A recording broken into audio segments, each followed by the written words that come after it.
நண்பா welcome back to எஸ்எஸ்ஜெனிக். தளபதியோட தமிழக வெற்றி கழகத்தோட மாநாட்டுக்கான பூமி பூஜை அடுத்த வாரம் நடக்க போகுதுன்னு சொல்லியிருக்காங்க. அதாவது நடக்க போகிற மாநாடு சம்மந்தமாக தெற்கு சென்னையில் ஒரு மீட்டிங் நடந்திருக்கு. அதில் புஷி ஆனந்த் அவர்கள் பேசும்போது தான் இதை ஷேர் பண்ணியிருக்காரு. அண்ட் ஆல்சோ மாநாட்டிற்கு வரும் தொண்டர்களும் மக்களும் சட்டத்திற்கு உட்பட்டு தளபதிக்கும் கட்சிக்கும் எந்த ஒரு களங்கமும் ஏற்படாத அளவுக்கு நடந்துக்கணும் அப்படின்ற மாதிரி பேசியிருக்காரு. ஏன்னா சின்னதாக ஏதாவது அசம்பாவிதங்கள் நடந்த மொத்த மாநாட்டிற்கும் களங்கம் தான் ஏற்படுத்தும்.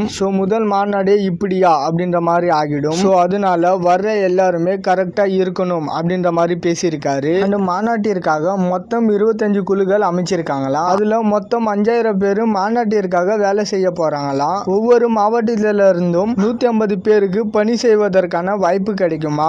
பிளானிங் எல்லாமே கரெக்டா தான் பண்ணிட்டு இருக்காங்க. இந்த தளபதிக்காக மாநாட்டிற்கு வர்றவங்களை தாண்டி வேணும்னே கெட்ட பேரு உருவாக்குறதுக்கு சில ராவுகாலங்கள் வந்தாலும் வரும். அவங்களையும் எதுவும் பண்ண விடாம மேனேஜ் பண்றது தான் பெரிய டாஸ்க்.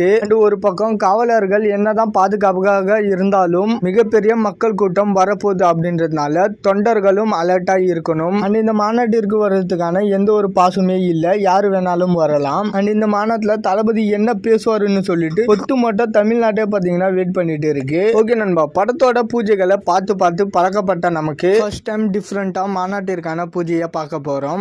இந்த எக்ஸ்பீரியன்ஸ் எப்படி இருக்குன்னு சொல்லிட்டு வெயிட் பண்ணி பார்க்கலாம். அண்ட் இந்த மாதிரி தளபதி பத்தின அப்டேட் தெரிஞ்சுக்க மறக்காம எஸ்எஸ் யூனிக் சேனலை சப்ஸ்கிரைப் பண்ணி சப்போர்ட் பண்ணுங்க. இதோட வீடியோ முடிச்சுக்கிறேன். ஓகே, பாய்.